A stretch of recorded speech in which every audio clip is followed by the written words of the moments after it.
So here in the counter component, we're using props to initialize the state. One of the things that confuses beginners to React is what is the difference between props and state. So in this lecture, I'm going to clarify this. Props includes data that we give to a component, whereas state includes data that is local or private to that component.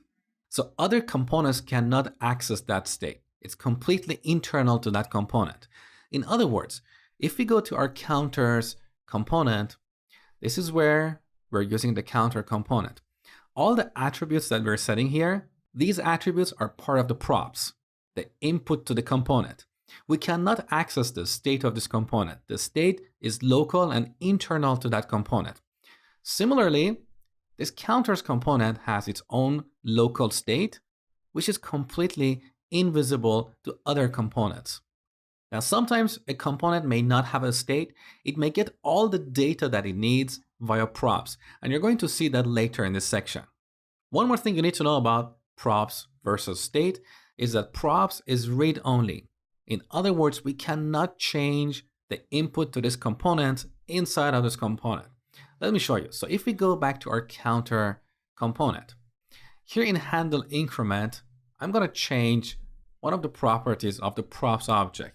So this.props.value, I'm going to set that to 0. Let's see what happens when we click the increment button. So here I'm going to click this button. We get this error, cannot assign to read-only property value of object.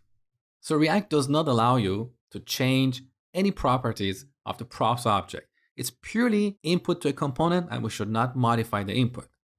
If we need to modify that input during the life cycle of a component, then we need to get that input and put it in the state. In this case, our counter component has its own local state, so we can modify this value in our handle increment button as we have done here. So let's delete this line. Next, we're going to talk about raising and handling events.